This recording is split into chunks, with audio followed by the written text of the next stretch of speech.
Mes matchs préférés à la WWE, bien entendu cette vidéo est la suite de mes catcheurs préférés. Je rappelle, c'est un concept où là cette semaine je fais deux vidéos où je vous raconte un petit peu ma life, pas vraiment de chronique, pas vidéo de thème. Et je vais pas vous cacher que cette vidéo a été tournée juste après la précédente. J'ai quand même mis ma casquette voilà pour faire genre, même si ce n'est pas extrêmement discret, je me suis pas changé, j'ai pas changé la lumière derrière. D'habitude je fais les choses un petit peu de manière plus subtile. Cette fois-ci on va donc parler de mes matchs préférés après cette vidéo du coup sur mes catcheurs préférés. Si jamais vous ne l'avez pas vu, je vous invite à aller la voir, pourquoi pas, ça vous permettra d'en apprendre un petit peu plus sur le docteur. Et du coup à chaque fois qu'on me posera la question, Doc c'est quoi ton match préféré, c'est quoi tes matchs préférés, eh bien cette vidéo sera présente sur la chaîne et vous pourrez la consulter à n'importe quel moment. Et il y a beaucoup de vidéos dans le catalogue, hein, pas loin de 250 vidéos maintenant, ça commence à faire du contenu, mais en tout cas vous aurez donc cette petite vidéo. Comme pour la vidéo précédente, je vais vous parler de 4-5 matchs, peut-être sans trop rentrer dans le détail. Je vais peut-être vous faire un top 5 cette fois-ci, sans forcément les classer, juste en parler comme ça, un petit peu à la sauvette. Et on va pas perdre trop de temps, je vais immédiatement vous parler de mon premier match préféré, Undertaker contre Shawn Michaels, WrestleMania 25. Et là, pas spécialement de surprise, puisque c'est quasiment, enfin il fait partie du top 3, du top 5 de tout le monde, je suppose. Je connais personne qui aime pas ce match, hein, Undertaker-Michaels. Pour rappel, un petit peu de contexte, cette rivalité entre Undertaker et Michaels à WrestleMania 25 qui n'était pas fameuse, n'était pas excellent, c'était un petit peu brodé comme ça pour WrestleMania, mais les deux derrière nous ont sorti une putain de masterclass, un match absolument génial où tout allait très bien. Beaucoup de near fall, beaucoup de faux finish, et c'est peut-être la première fois depuis longtemps à la WWE qu'on nous propose ce genre de cas de figure, les 2,5, là, les 2-3 quarts qui seront propres à NXT bien des années plus tard. Eh bien j'ai l'impression qu'il se démocratise véritablement lors de WrestleMania 25 et de ce match entre Taker et Michaels. Un match absolument superbe, une histoire qui nous est racontée, la topée suicida de l'Undertaker où le caméraman qui était le fils de Jimmy Snuka devait le récupérer et il se loupe, il le récupère pas, l'Undertaker fait un espèce de soleil, il manque de se casser la nuque, bref, toute une dramaturgie qui vient rajouter justement un petit peu de sel, un petit peu de piment à ce match qui n'en manquait déjà pas. Un match qui, je ne sais pas pourquoi, n'a pas obtenu la note de 5 étoiles alors que ça mérite, je suis désolé, mais ça mérite clairement 5 étoiles. Ce match est fabuleux, il n'y a pas de fausses notes, tout va bien, c'est long mais c'est bon. Il y a des near fall à gogo, il y a des prises de dingue, Shawn Michaels est au top, Undertaker est au top. Je vois pas pourquoi Dave il a pas mis 5, mais bon, c'est comme ça. En tout cas, bon, voilà, pas trop de surprise pour ce match, vous le connaissez tous par cœur, le match de WrestleMania 25, donc je vais passer à mes autres matchs préférés. Alors celui-là, il est un petit peu plus classique et sans doute que les plus vieux fans doivent comprendre et peut-être le partager avec moi. C'est le match entre British Bulldog et Bret Hart lors de SummerSlam 92. Et ce match, mes amis, quelle émotion, que d'émotion. Pour rappel, un petit peu de contexte, nous sommes à Wembley, à Londres, premier pay-per-view du coup, enfin dernier en date qui se passe en Europe. Imaginez, c'était en 92, j'avais 1 an, donc ça fait 30 ans que la WWE n'a pas fait un pay-per-view en Europe. Cette année, elle y retourne avec Clash of the Castle, et donc du coup, on était dans le mythique stade de Wembley à Londres. La foule était absolument à balle, tout était fabuleux. La WWE a donc pris le pari de mettre en plus dans le main event de ce SummerSlam un match pour le titre intercontinental entre le champion Bret Hart et son beau-frère, tout simplement, le British Bulldog, donc Davey Boy Smith, qui était un catcheur d'origine anglaise et qui donc était chez lui à Londres. Bref, tout était fabuleux.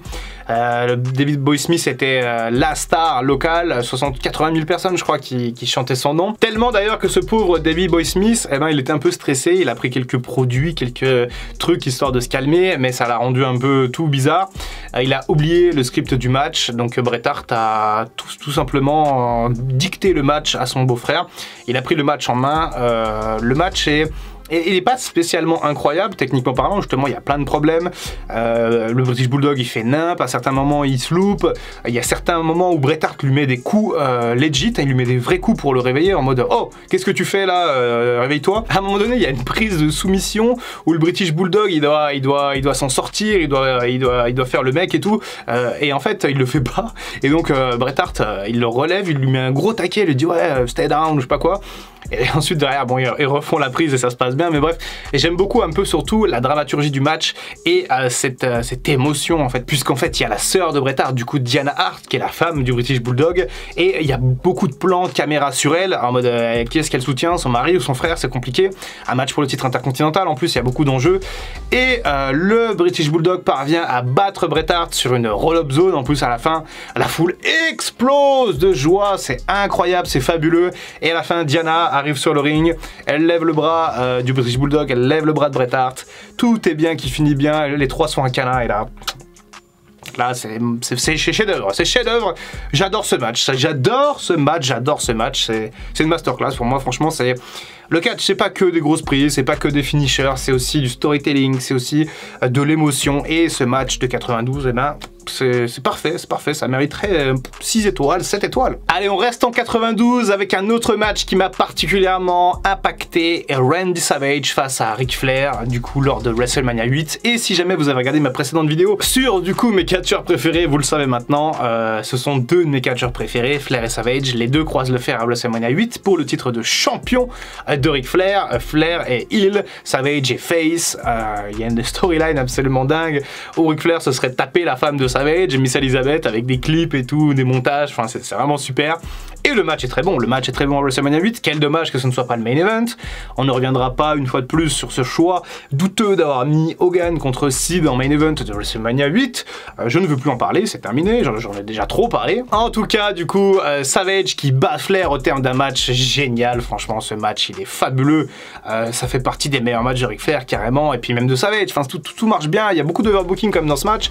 On a les officiels à un moment qui viennent un peu séparés. On voit même d'ailleurs un tout jeune Shane McMahon. Ça fait vraiment bizarre en 92.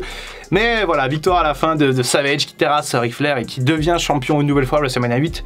Tout est bien qui finit bien, ce match est vraiment fabuleux, c'est une pépite. Alors je l'avais raconté également lors de la vidéo précédente sur mes catcheurs préférés, mais j'ai donc commencé à regarder le catch en 2004 en trouvant un petit peu par-ci par-là sur TPS. Ensuite j'ai eu une période où j'ai plus pu voir le catch toutes les semaines puisque mes parents ont sucré TPS, à l'époque ça coûtait une blinde ces trucs, et ils ont sucré TPS. J'essayais de temps en temps d'avoir des petits matchs comme ça qu'on gravait sur des CDR via Emule. À cette époque les gars, maintenant aujourd'hui on a le network, on a Netflix, on a tout à la demande, YouTube et tout.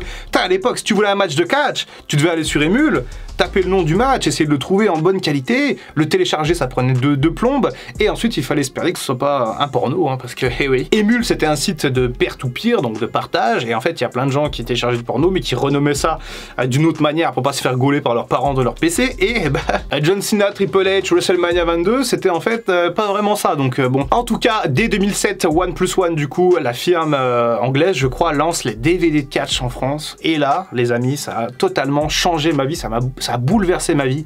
Dès que j'avais un peu de thunes, parce que ça coûtait cher en plus, j'allais m'acheter des coffrets 3 DVD, et donc l'un des premiers coffrets que j'ai eu, c'était Tombstone, l'History of Undertaker, qui est un super coffret DVD avec les meilleurs matchs de l'Undertaker jusqu'à 2006, du coup 2005-2006. Et le premier WrestleMania que j'ai eu, c'est WrestleMania 23, du coup le premier coffret.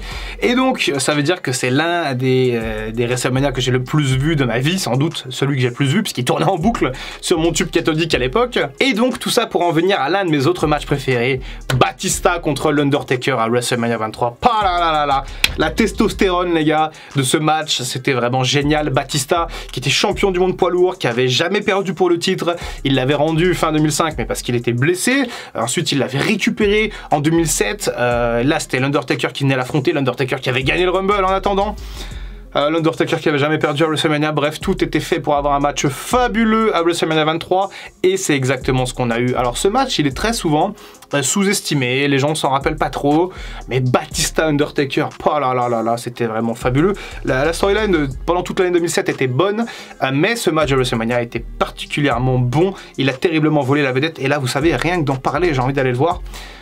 Malheureusement j'ai du boulot donc je peux pas, mais en tout cas ce Batista Undertaker, encore une fois, si jamais vous avez l'occasion de le voir, l'entrée de l'Undertaker à WrestleMania 23 est superbe, Batista aussi, bref, il y a toute cette tension, tu te dis mais est-ce que Batista va réussir à battre l'Undertaker, le mec est imbattable, il a jamais perdu pour le titre. Eh ben non, l'Undertaker le défonce puisqu'il défonce tout le monde à WrestleMania. Et c'est super, Batista est pas spécialement enterré pour autant à l'époque.